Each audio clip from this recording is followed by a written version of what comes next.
devocional, esse domingo 20 de julho de 2025, e vamos expor o Amós capítulo 8, é o penúltimo capítulo deste livro que estamos estudando aqui nesta sala. Se Deus quiser, concluiremos na próxima oportunidade. Amós capítulo 8, versos de 1 a 14.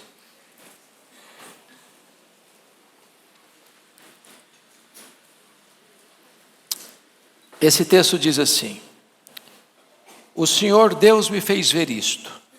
Eis aqui um cesto de frutos de verão. E perguntou: Que vês, Amós? E eu respondi: Um cesto de frutos de verão. Então o Senhor me disse: Chegou o fim para o meu povo de Israel, e jamais passarei por ele. Mas os cânticos do templo naquele dia serão uivos, diz o Senhor Deus. Multiplicar-se-ão os cadáveres. Em todos os lugares serão lançados fora. Silêncio. Ouve isto, vós que tendes gana contra o necessitado e destruís os miseráveis da terra, dizendo: Quando passará a festa da lua nova para vendermos os cereais, e o sábado para abrirmos os celeiros de trigo, diminuindo o efa e aumentando o ciclo, e procedendo dolosamente com balanças enganadoras, para comprarmos os pobres por dinheiro e os necessitados por um par de sandálias, e vendermos o refúgio do trigo. Jurou o Senhor pela glória de Jacó: Eu não me esquecerei de todas as suas obras para sempre. Por causa disto não estremecerá a terra, por causa disso não estremecerá a terra, e não se enlutará todo aquele que habita nela. Certamente levantar-se-á toda como o Nilo, será agitada e abaixará como o rio do Egito. Sucederá que naquele dia, diz o Senhor Deus, farei que o sol se ponha ao meio-dia e entenebrecerei a terra em dia claro. Converterei as vossas festas em luto e todos os vossos cânticos em lamentações. Porei pano de saco sobre todos os lombos e calvas sobre toda a cabeça. E farei que isso seja como luto por filho único, luto cujo fim será como dia de amarguras. Eis que vem dias, diz o Senhor Deus, em que enviarei fome sobre a terra, não de pão, nem sede de água, mas de ouvir as palavras do Senhor. Andarão de mar a mar, e de norte até o oriente, correrão por toda parte, procurando a palavra do Senhor, e não acharão. Naquele dia, as virgens formosas e os jovens desmaiarão de sede. Os que agora juram pelo ídolo de Samaria e dizem: Como é certo viver o teu Deus, Odã, e como é certo viver o culto de Berseba, esses mesmos cairão e não se levantarão jamais. Irmãos, o texto é extremamente solene e grave. E o texto sugere-nos o tema: o colapso de uma nação. Esse é o nosso tema, o colapso de uma nação. E eu quero, à guisa de introdução, fazer 3 afirmações. Primeiro, quando a religião se une ao Estado, ela perde a sua capacidade de transmitir a palavra de Deus. O que está acontecendo aqui? A nação em foco aqui é Israel. E quando eu falo Israel, nesse contexto, eu estou falando das 10 tribos do norte, que romperam com a dinastia davídica em 931 a.C. A capital era Samaria. E o que é que Jeroboão fez? Transformou a religião numa plataforma para sustentar o Estado. A religião era a religião do Estado. Estudamos domingo passado que o sacerdote de Betel disse para Amós: aqui não profetiza não. Aqui é o templo do rei, aqui é o templo do reino. Aqui a política controla a religião. E quando a política tenta controlar a religião, e quando a religião é sujeita ao Estado, então nós estamos vivendo uma época de crise sem precedentes. Segundo lugar, quando o Estado busca o seu fortalecimento em detrimento da justiça, ele cava o seu próprio abismo.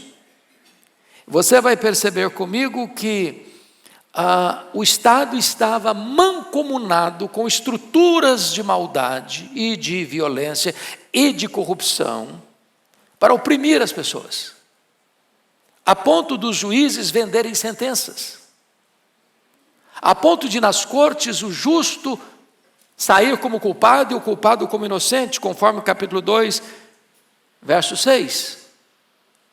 De tal forma que o Estado está sendo erigido e construído dentro de estruturas de corrupção, de violência, promovendo a própria injustiça. Terceira declaração: quando os poderosos granjeiam suas riquezas desonestamente, e o Estado e a religião se calam, ela então está à beira do abismo. O que estava acontecendo? A violência estava existindo, os fortes oprimindo os fracos, tirando a liberdade deles, as cortes favorecendo os poderosos, os sacerdotes totalmente calados e omissos diante da injustiça, e então, diante desse cenário, onde o Estado e a religião, além de estarem unidas, elas não combatem o mal, elas não denunciam a injustiça, elas não confrontam o pecado, a nação está certamente à beira do abismo. Essa é a introdução, e agora vamos examinar o nosso texto. Primeiro ponto que eu quero destacar é uma nação madura para o juízo. Versículos 1 a 3 trata disso. Nós já olhamos na aula passada as visões que Amós teve. A primeira visão dos gafanhotos, depois a visão do fogo, depois a visão do prumo.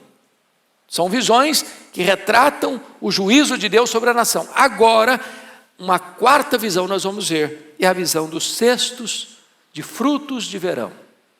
Frutos maduros que são colhidos. E a ideia da visão é esta: Israel está maduro para o juízo.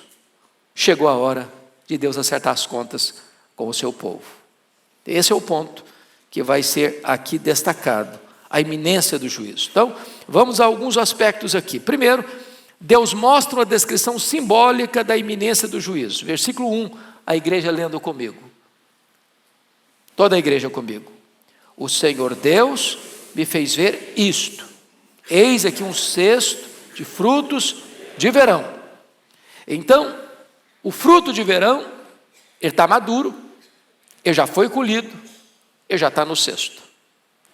Não tem como mais esse fruto voltar à árvore, não tem como mais deixar esse fruto preso ao tronco. Esse fruto já foi arrancado e ele agora vai ser consumido. Isso significa que Deus alertou, Deus orientou, Deus exortou, Deus disciplinou, Deus mostrou sua providência. Todas as formas de Deus falar, Deus usou. O povo não quis ouvir. Agora então é tarde demais. Agora é hora do juízo. Essa é a força desse argumento. E se você notar comigo no capítulo 4, 6 a 11, Deus usou muitas formas de falar com esse povo. Conforme você pode entender aqui, Deus deixou-os de dentes limpos, ou seja, Deus enviou a fome. Se você olhar versículo 7, Deus reteve a chuva, ou seja, a seca. No versículo 8, andaram 2 ou 3 cidades indo a outra cidade para beberem água, falta do principal. Eles não entenderam. Versículo 9, feriu-os com crestamento e ferrugem, ou seja, colapso da agricultura. Eles não entenderam. Versículo 10, envia a peste contra eles, doenças. Eles não entenderam. Versículo 11, subverti alguns, como Deus subverteu Sodoma e Gomorra. Eles não se converteram.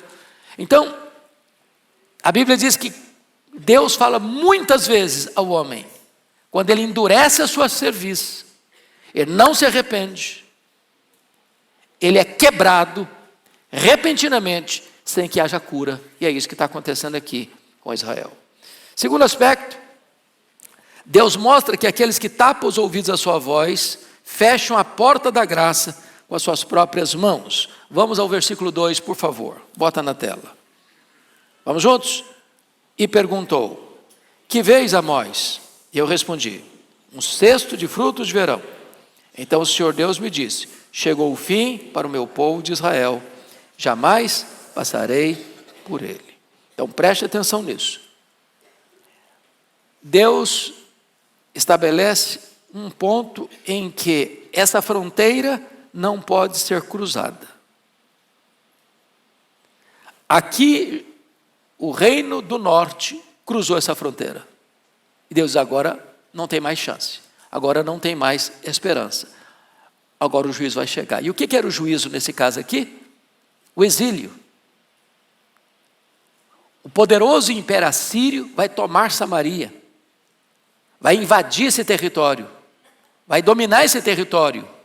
E esses israelitas vão ser arrancados da sua cidade, da sua terra, da sua nação, e vão ser levados como escravos para Nínive, para o Império Assírio.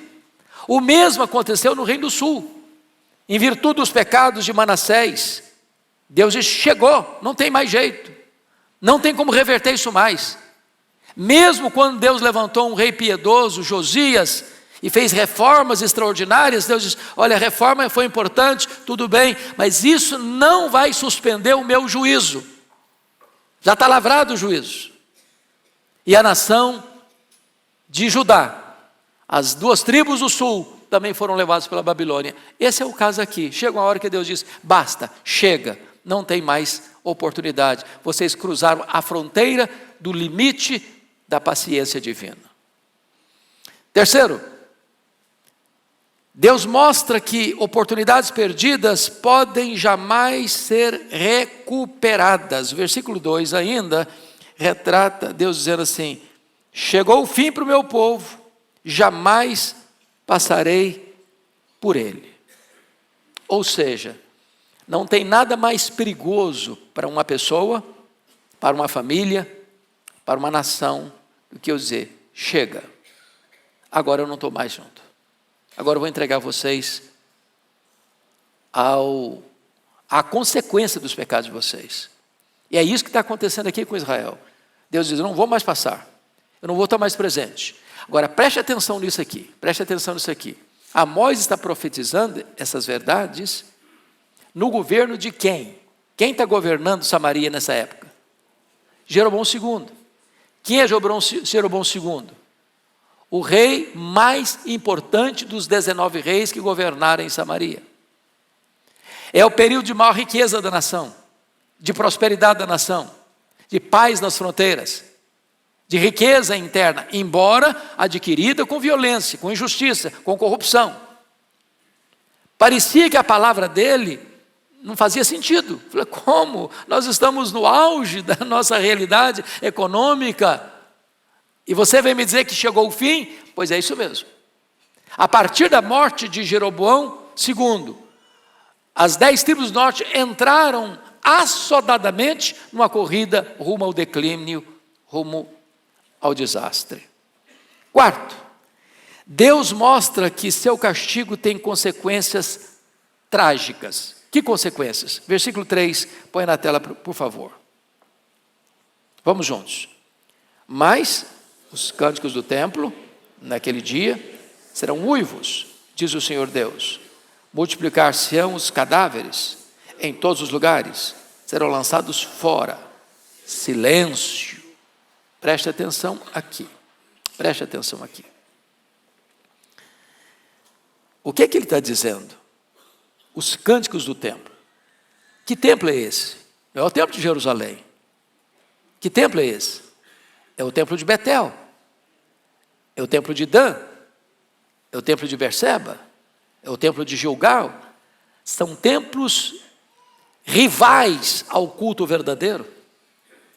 Os cânticos lá eram cânticos diante de um bezerro de ouro, de um culto sincrético, de um culto que não era genuíno, verdadeiro, que agradava a Deus.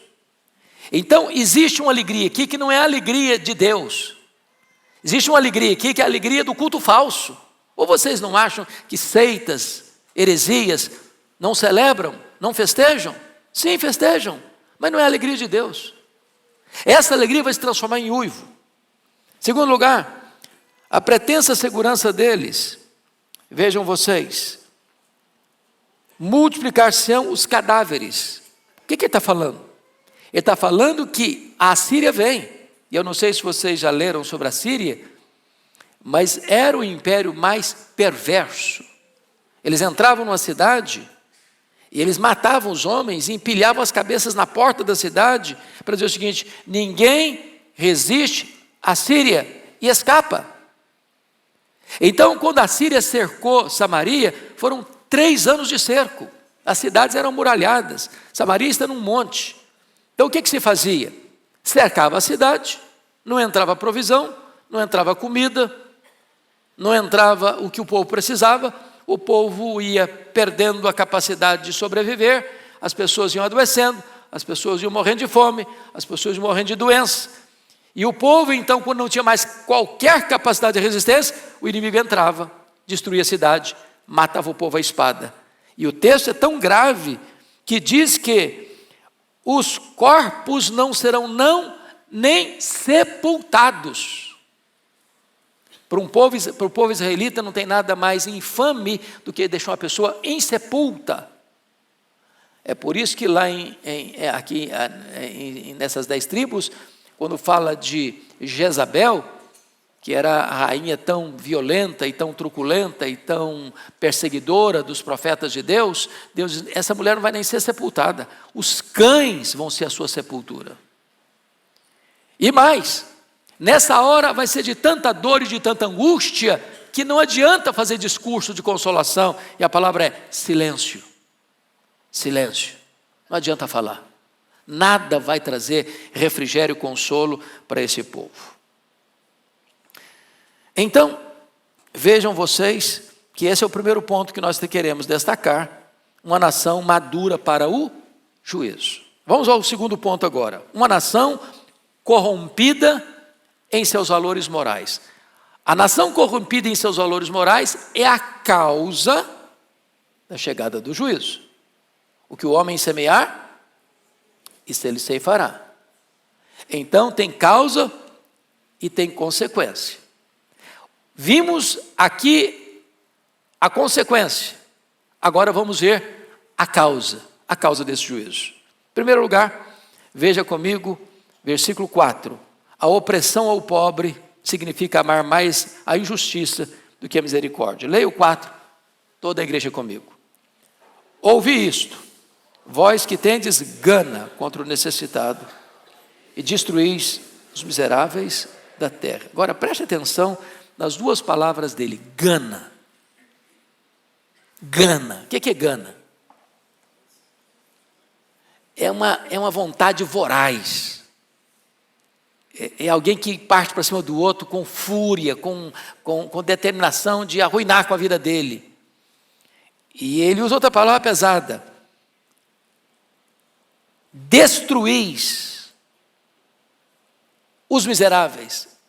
Gente miserável, pobre, necessitada, se trata com o quê?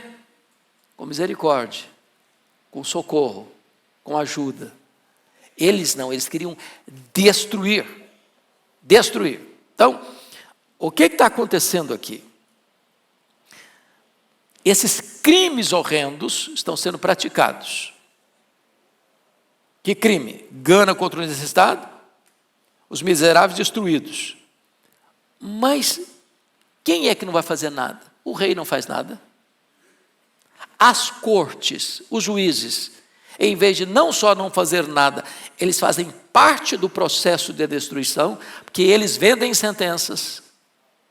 Eles compram os justos por dinheiro, conforme o capítulo 2, versículo 6, está escrito aqui: porque os juízes vendem o justo por dinheiro e condena o necessitado por causa de um par de sandálias, ou seja, acaba que condenar o justo virou uma coisa barata, eles vendem o justo por qualquer preço, e em virtude disso, o rei não faz nada, os juízes não só não fazem nada, mas aumentam o problema, e os sacerdotes, que deveriam ser a consciência do Estado, a igreja é a consciência do Estado, a igreja não pode ser unida ao Estado, mancomunada com o Estado, aliançada com o Estado, porque ela tem que ter liberdade, independência para exercer voz profética. Os sacerdotes também não falam nada, não erguem a voz, não denunciam o pecado. Então, a opressão do pobre significa amar mais a injustiça do que a misericórdia. Segundo ponto, o desprezo pelo culto divino, ou seja, amar mais o lucro do que a Deus. Põe na tela o versículo 5, por favor. Desprezo pelo culto divino. Vamos ler todos o versículo 5. Dizendo: quando passará a festa da lua nova, para vendermos os cereais? E o sábado, para abrirmos os celeiros de trigo, diminuindo o efa e aumentando o ciclo, procedendo dolosamente com balanças enganosas. Vamos entender isso aqui. O calendário religioso deles, embora esteja numa igreja, num culto sincrético, está lá, é um bezerro de ouro, mas eles acham que estão adorando a Deus. Então eles preservam o calendário religioso do sábado, da lua nova, das festas, e eles vão para a igreja. Mas, na verdade, eles vão para a igreja por uma questão de hábito, de costume, de ritual. Mas eles estão doidinhos para que passe logo o sábado. Eles estão lá na igreja, mas o coração deles está lá no comércio. Quando vai passar logo? Quando vai terminar logo esse dia? Para quê? Para quê? E eles respondem: para quê? Para vendermos os cereais. Eles acabam acumulando em suas mãos todo o cereal. E aí o que vai acontecer? Então nós vamos abrir os celeiros de trigo. E aqui cometendo alguns crimes. Primeiro, diminuindo o efa. Efa é uma medida, 32 litros. Então o cara vende 32 litros, mas entrega 30. Aumentando o ciclo, ou seja, aumentando o dinheiro, o peso. Inflacionando. Procedendo dolosamente com balanças enganadoras.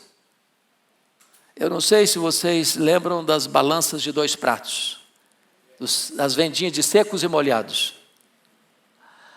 E o cara bota um peso aqui de 1 quilo de um lado e bota o produto que você comprou, o arroz, o feijão, não sei o quê, do outro prato. Só que aquele peso de 1 quilo, se você for aferir, não tem 1 quilo. Nós poderíamos dizer que esse tipo de coisa ainda acontece. Por exemplo, quando a pessoa compra um produto que tem na propaganda que ele tem essa qualidade, mas na verdade ele não tem essa qualidade, é uma qualidade inferior. Vocês acham que essa corrupção do comércio ainda existe? Que gente passa a perna no outro, vendendo um produto inferior por um preço maior, por um peso menor, não entregando aquilo que na verdade está prometendo que vai entregar. Agora, chamo a atenção de vocês para esse ponto. O profeta Amós começa a profecia dele denunciando nações. O Deus a quem servimos, irmãos, é o Deus da igreja, é claro, mas é o Deus das nações. Deus se interessa com o que acontece nas nações. Deus se interessa quando as nações se reúnem para tratar da sua agenda internacional. Deus se importa com o comércio internacional. Deus se importa com a violência internacional. Deus se importa com isso. Ele é o rei de toda a terra. E agora, veja você que a ira de Deus está vindo sobre esta nação, não só em virtude de pecados espirituais, de idolatria, de bezerro de ouro, mas o juízo está vindo também quando as cortes se corrompem, quando o comércio se corrompe, quando os governantes se corrompem, quando os sacerdotes se corrompem. É um conjunto que leva uma nação à ruína. Terceiro, a nação está indo a juízo porque o comércio é fraudulento, amar mais o lucro do que a honestidade. Vamos ler agora o versículo 5b e o versículo 6. O 5b começa aí diminuindo o efa. Vamos lá, juntos?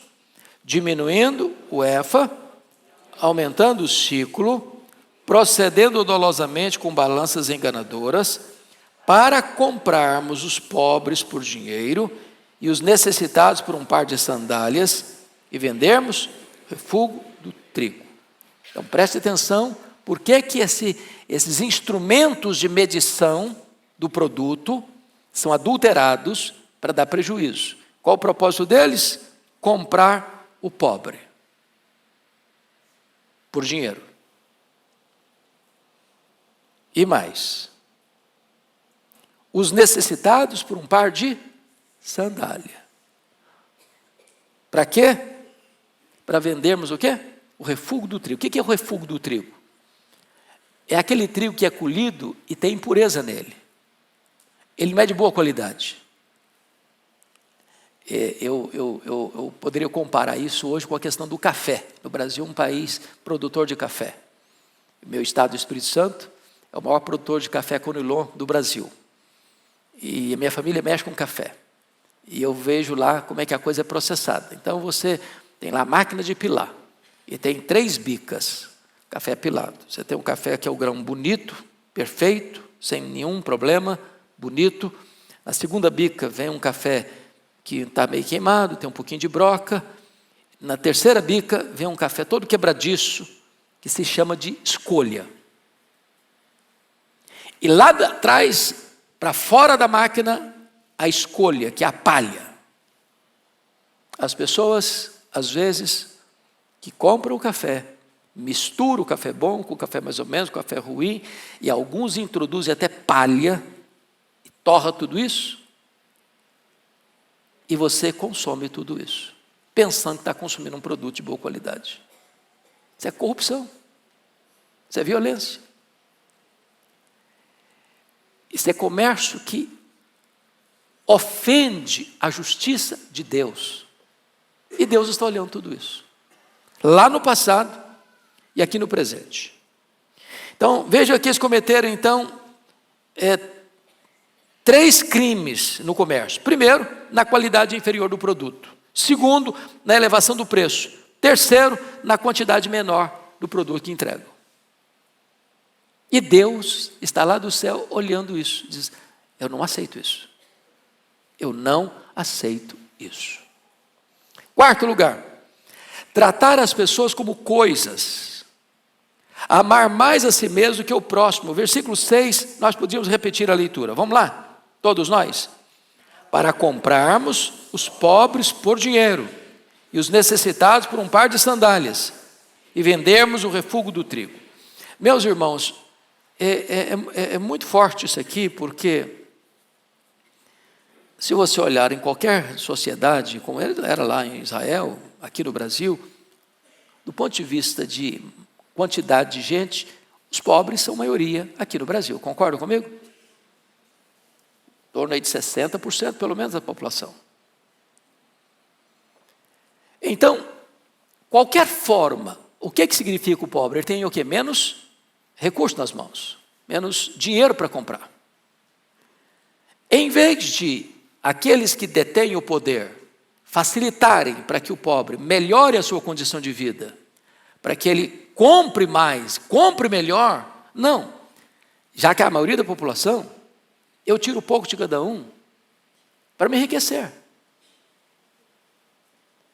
E o que acontece? Acontece que o pobre fica cada vez mais pobre e os ricos ficam cada vez mais ricos. A riqueza vai se acumulando nas mãos de poucos, com não só a concordância, mas com a facilitação de quem? Dos juízes, das cortes, que foram comprados para venderem sentenças contra o justo. Não a favor do justo, mas contra o justo.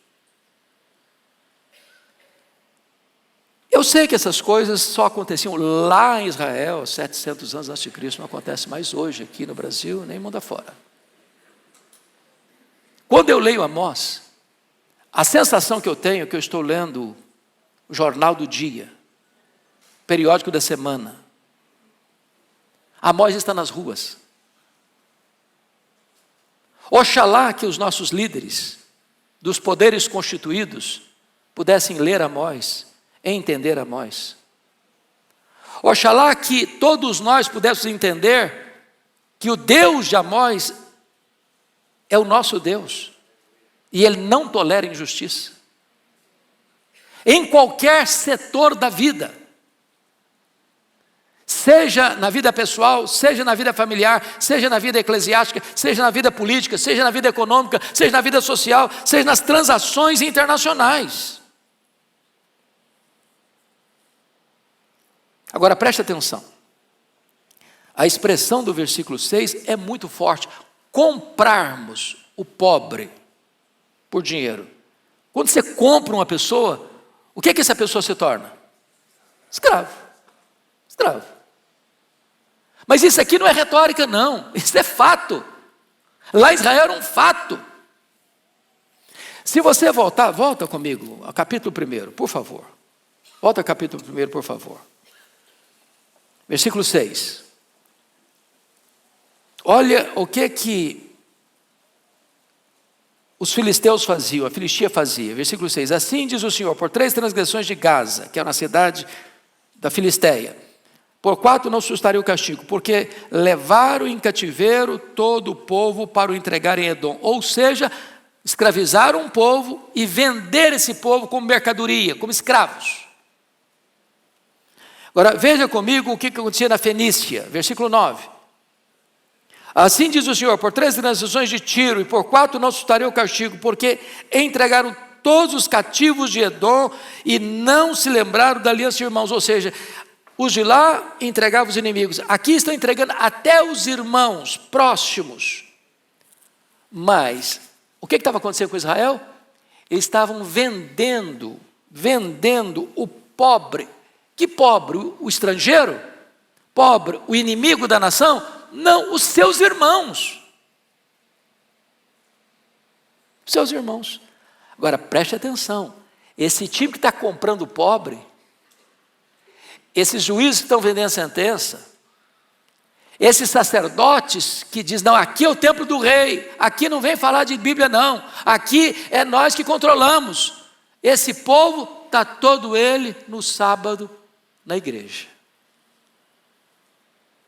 Estão percebendo isso? O perigo das pessoas juntarem uma vida completamente corrompida com religião e achar que está tudo bem.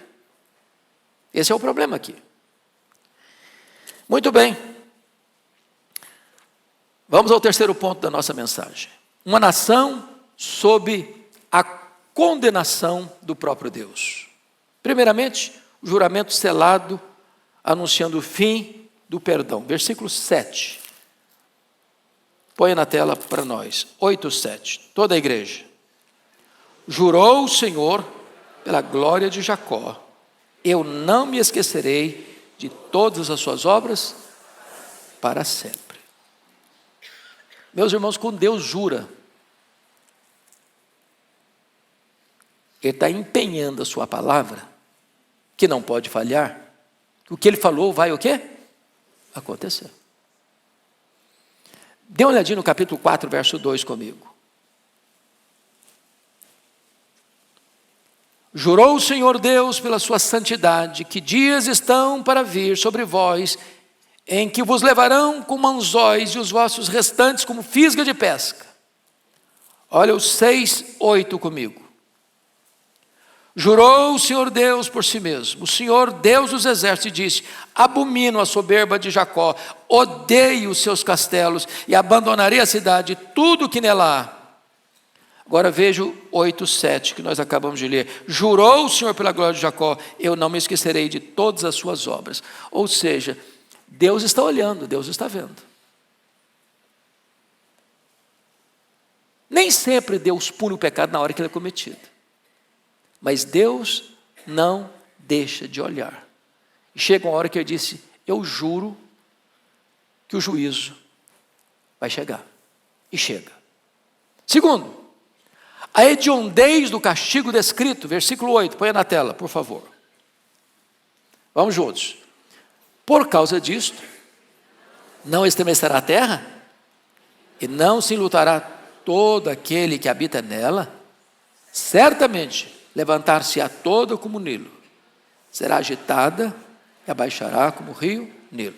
Então, ele está usando duas figuras aí de linguagem. Quais são as duas figuras que ele usa para ilustrar o juízo de Deus à nação? Primeiro, terremoto. Estremecerá a terra. Abalo sísmico. As placas tectônicas se movem. Tudo que era sólido começa a se mexer, se abalar. Segunda figura que ele usa, a figura da inundação, da enchente. Não é isso que ele está dizendo? Certamente levantar-se-á toda como o Nilo. Naquela época, irmãos, já o Nilo, vocês sabem disso, é o rio mais longo do mundo. Não é o maior, mas é o mais longo. Então, quando se falava em rio grande na época, o que se conhecia era o Nilo. A inundação do Nilo era uma coisa temida. E aí ele está dizendo o seguinte, olha, assim como um terremoto abala, assim como a inundação traz tantos problemas, assim vai ser o juízo sobre a nação de Israel. Terceiro, a rapidez com que esse castigo vai chegar. Põe na tela versículo 9, por gentileza. Vamos juntos? Sucederá que naquele dia, diz o Senhor Deus, farei que o sol se ponha ao meio-dia, e entenebrecerei a terra em dia claro. Ele está usando uma figura de linguagem. Que hora que o sol se põe é meio-dia? Meio-dia é hora de quê? Sol a pino. Claro, luz.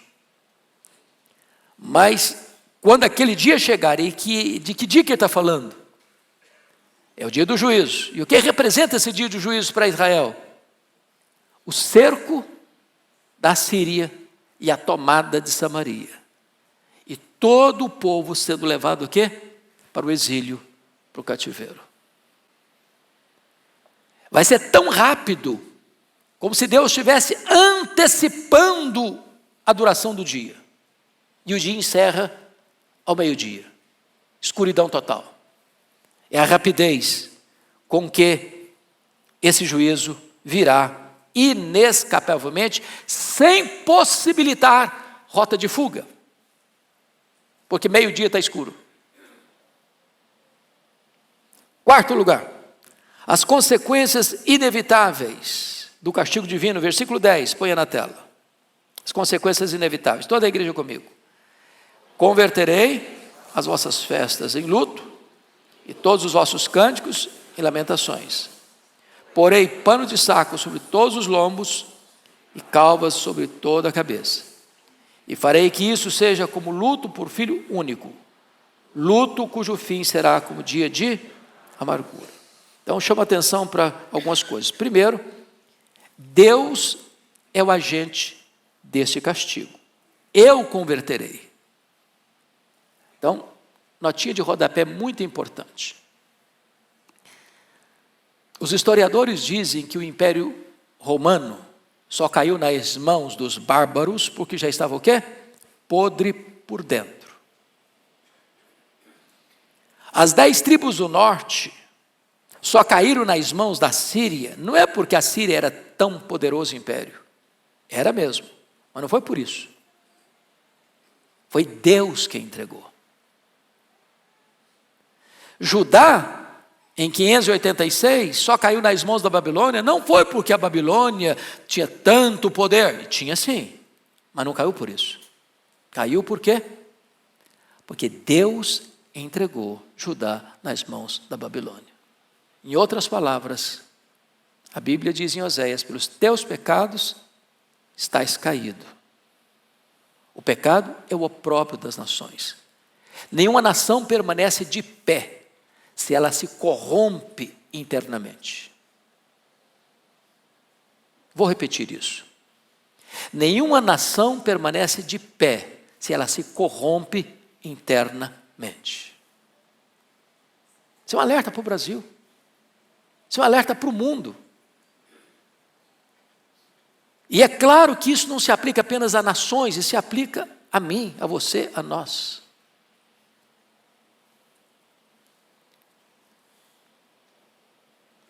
Deus coloca a vida do povo de ponta cabeça.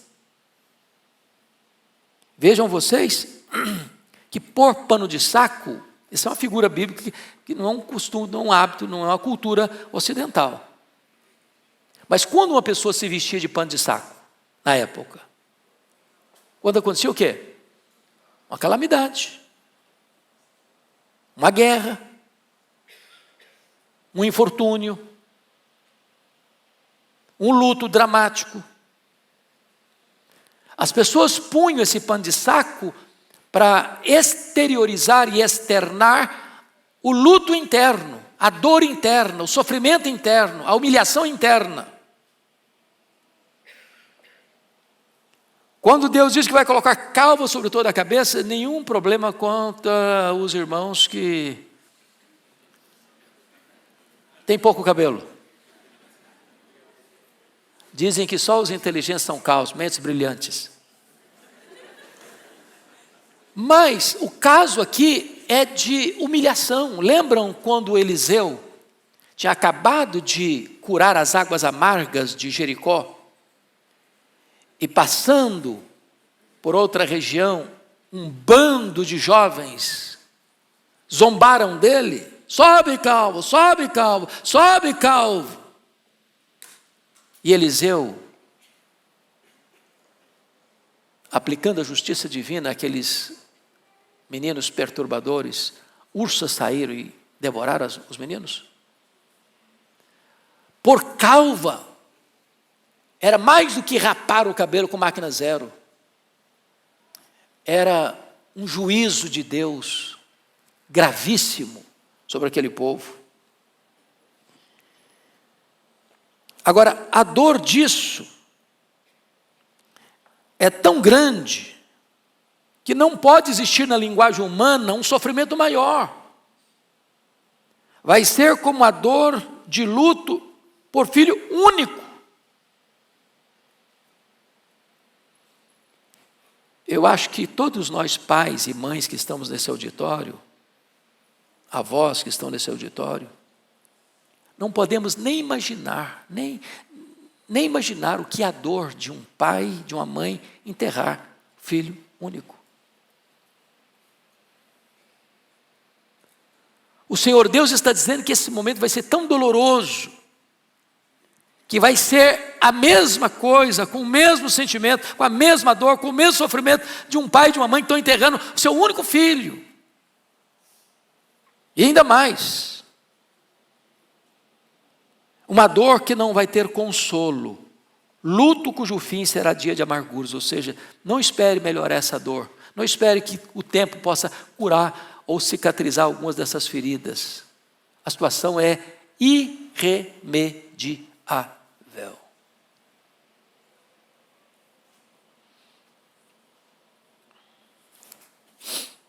Vamos ao quarto ponto então. É o último ponto. Veja comigo. Uma nação que sentiu fome da palavra de Deus, tarde demais. Irmãos, esse é o ápice do juízo de Deus. Nós ouvimos um sermão maravilhoso hoje de manhã. Não sei quantos estavam no culto das 8 aqui. Ok. Depois assista no YouTube. Pastor Arival tratou da palavra de Deus, que trata da gente, que cura as feridas, que resolve os problemas, que não só traz diagnóstico das nossas fraquezas, das nossas necessidades, mas nos leva para Jesus, a solução do problema. Coisa maravilhosa. Portanto, não tem maior juízo para uma pessoa, para uma igreja, para uma nação, do que Deus retirar a sua palavra. Vocês se lembram de Saul? Saul permanentemente rejeitou ouvir Deus falar com ele. Chegou a hora que Deus disse para Saul: basta, Saul, agora não falo mais com você. Samuel não falava mais com ele. Os profetas não falavam mais com ele. Urim e Tumim não conseguia mais acessar. Deus ficou em silêncio. E ele desesperado. Para onde ele vai? Para um terreiro, para um centro espírita, para conversar com a médium, para consultar os mortos. Mas tem esperança aí? Não, ele saiu mais desesperado ainda. Deus não falou com ele. Qual o resultado dele? Suicídio. Enfia a espada na própria barriga. Se autodestrói. O que vai acontecer agora, irmãos, no juízo a essa nação? Eles vão acordar tarde demais para buscar a palavra de Deus, mas não vão encontrá-la. Então vamos olhar isso. Aquele que não quer quando pode, quando quiser não poderá.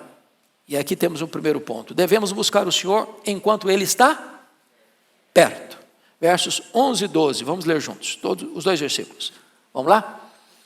Eis que vem dias, diz o Senhor Deus, em que enviarei fome sobre a terra, não de pão, nem de água, mas de ouvir as palavras do Senhor.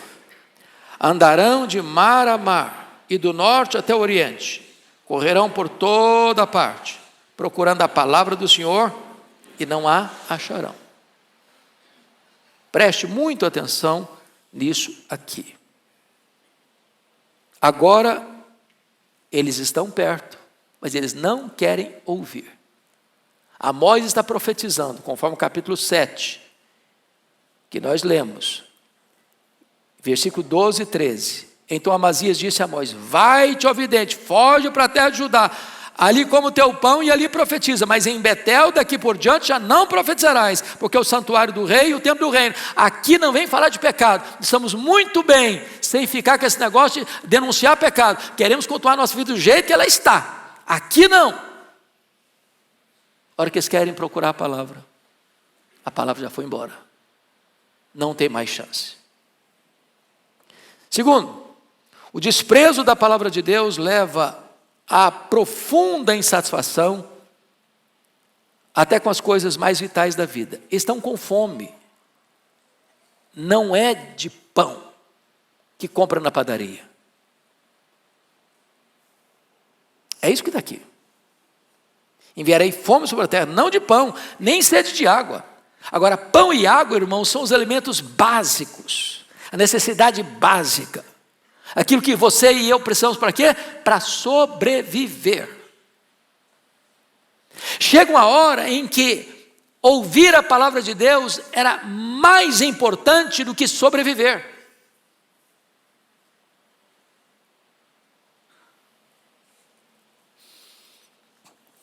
E eles não têm mais a palavra de Deus. O desprezo, terceiro lugar, o desprezo deliberado da verdade pode levar o homem a uma busca frustrada na hora do aperto. Agora, note comigo a expressão. Eles caminham de onde para onde? Versículo 12. Andarão de mar a mar, do norte até o oriente. Correrão por toda a parte, procurando a palavra do Senhor e não acharão. Agora, tem um detalhe aqui, digno de nota. O que você esperava? De norte, andaram de mar a mar, do norte até o oriente. Correrão por toda parte. Mas não diz que eles percorreram do norte ao sul. Por que não? O que ficava no sul? Jerusalém? O templo? A palavra de Deus? Eles correm sofregamente procurando a palavra de Deus, onde não tem o quê? Palavra de Deus. Isso é um engano religioso. As pessoas correm atrás das seitas, do misticismo, da astrologia, da consulta aos mortos. de todo tipo de experiência religiosa, subjetiva, sincrética, e não procuram num único lugar onde podem encontrar a palavra de Deus. Mas chama sua atenção para um outro ponto. A palavra aí do versículo 12, andarão, é uma palavra muito forte. A palavra aqui é a palavra do andar do bêbado, do andar daquele que está cambaleando. Essa palavra era usada e foi usada por Isaías em 7:2, como uma árvore que balança a sua cabeleira no soprar do vento, para lá e para cá. Essa palavra retrata que as pessoas estão andando trôpegas, mancas, confusas, perdidas, sem rumo. Agora saia pelas ruas de São Paulo, pelas avenidas de São Paulo, pelas universidades de São Paulo, pelas escolas de São Paulo, pelo comércio de São Paulo, e você vai ver o quê? Pessoas o quê? Confusas. Há um vazio na alma, há uma falta de significado na vida. Elas correm atrás de alguma coisa que possa preencher esse vazio. Não encontram. Como Salomão, lá em Eclesiastes 2, tentou encontrar um sentido para a vida dele na bebida, na festa, na música, nas realizações, na riqueza, no sexo, na fama. Não encontrou. Porque a única fonte que o homem pode saciar a sua alma, essa eles não buscaram.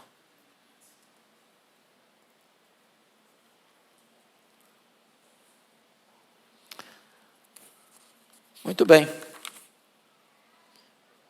Quarto e penúltimo lugar. O desprezo da palavra de Deus leva à sucumbência até mesmo dos mais fortes. Veja o versículo 13 comigo. Toda a igreja comigo. Naquele dia, as virgens formosas e os jovens desmaiarão de sede. Bom, então você tem aqui duas coisas. Você tem o belo, você tem o forte. Não apenas virgens, são virgens o quê? Formosas. Jovem na Bíblia é sinônimo de força física, de vigor físico. Naquele dia não vai adiantar nada. A espada da Síria não vai poupar nem as virgens bonitas, nem os jovens musculosos. Nem beleza, nem força poderá resistir à invasão daquele truculento império. Finalmente, quinto e último lugar. O desprezo da palavra e o envolvimento com a religião supersticiosa produzem uma situação cada vez mais deplorável. Versículo 14. Vamos ler juntos. Os que agora juram pelo ídolo de Samaria e dizem: como é certo viver o teu Deus, ó Dan, e como é certo viver o culto de Berseba, esses mesmos cairão, não se levantarão jamais. Olha o que está acontecendo aqui. As pessoas procuram a palavra de Deus onde não tem palavra de Deus.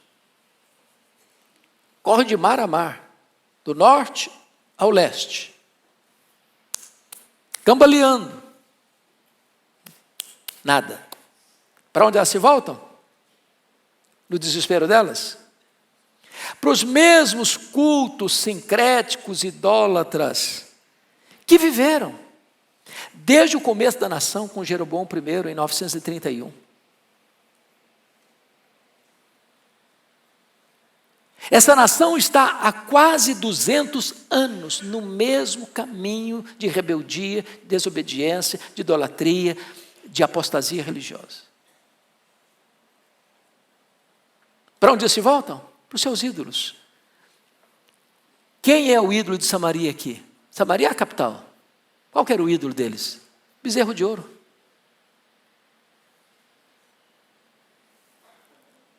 um objeto que eles mesmos forjaram com as suas próprias mãos, agora se prostram diante dele. A idolatria é a coisa mais insana que pode existir, porque é o Criador adorando a criatura. Porque o homem é o Criador da imagem. Foi ele que fez. Pressupõe que o Criador seja maior que a criatura. Mas o homem fica tão cego pela idolatria, que ele adora o que ele mesmo fez. Como se aquilo que ele fez pudesse ser maior que ele e pudesse socorrê-lo. Mas eles vão não só em Samaria, eles vão para Dan. Fica lá em cima. E adoram o bezerro de ouro. E eles vão para Berseba e adoram o bezerro de ouro, achando que podem escapar. Qual o resultado final? Esses mesmos, o quê? Cairão e não se levantarão jamais. Ou seja, o juízo é inevitável, irremediável, irreversível. Esse dia chegou. Não agora. Amós está profetizando no período árido de Israel, período de Jeroboão II, que governou 41 anos. Mas depois da morte de Jeroboão II, seu irmão Zacarias assume o governo e é assassinado. Quem assassina? Salum assume o governo e é assassinado. Manaém assume o governo. Turbulências terríveis. Pecaías assume o governo e é assassinado. Substituído por Peca, é assassinado. E então vem o último rei, Oséias. A cidade de Samaria é cercada. 3 anos. A ponto das pessoas comerem carne humana para sobreviverem.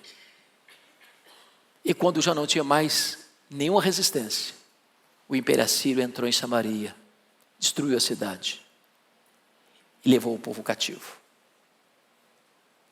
Os restantes que ficaram, estrategicamente, Sargão II trouxe outros povos para que eles pudessem se misturar, uma miscigenação de raça, que redundou num sincretismo religioso. E então formou-se a partir daí o quê? O povo samaritano. Que durante 700 anos tornou-se inimigo, figadal do povo de Israel. Problema só resolvido quando Jesus veio. Quando o Espírito Santo foi derramado. Quando o muro da separação acabou com a pessoa de Cristo. Então vamos concluir dizendo o seguinte, irmãos. Estudar a Bíblia não é apenas pegar as lentes do retrovisor e olhar para trás. Estudar a Bíblia é fazer um diagnóstico da nossa própria vida, conforme ouvimos no Sermão das 8. Estudar a Bíblia é olhar para fora dos muros da igreja, do eclesiástico, para a vida secular, para o comércio, para os gabinetes, do legislativo e do judiciário e do executivo, para as cortes do judiciário.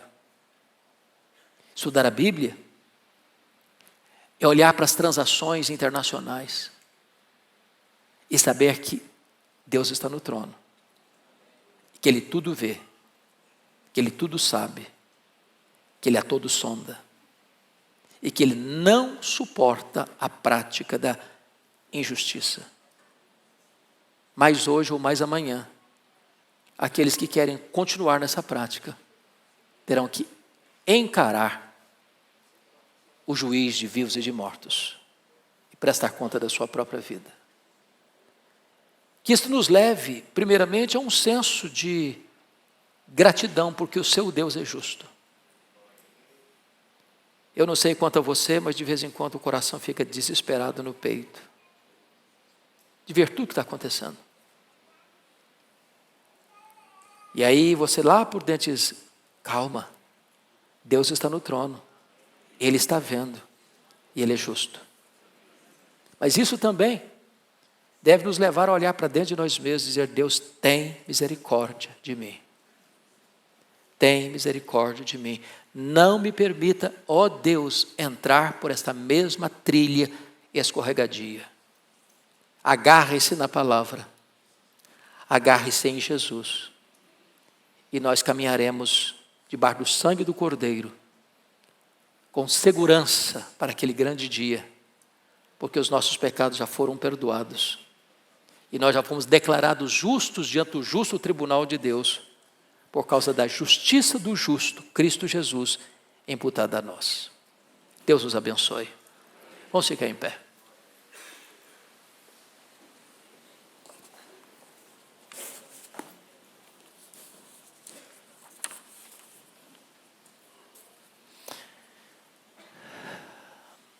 Ó Deus, nós estamos expostos diante do raio-x da Tua palavra. Nós estamos, Deus, descobertos, desnudos, diante da sondagem profunda da Tua palavra. Pedimos-te, meu Deus, misericórdia por nós e pela nossa nação. Compadece-te do Brasil, meu Deus. Tem misericórdia do nosso país. Tem misericórdia da Tua igreja nesta nação, para que ela não se corrompa, para que ela não se desvie da verdade, para que ela não se entregue aos desvarios dos falsos mestres, dos falsos profetas.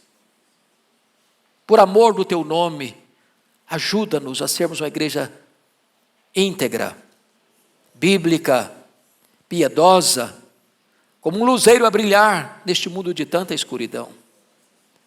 Guarda o nosso coração do mal e não permita que pratiquemos aquilo que denunciamos. Tem misericórdia de nós. Ajuda-nos a vivermos de modo digno do Evangelho, de modo justo, sensato e piedoso. Oramos assim em nome de Jesus. Amém. Deus abençoe, meus irmãos. Até daqui a pouquinho no culto das 11.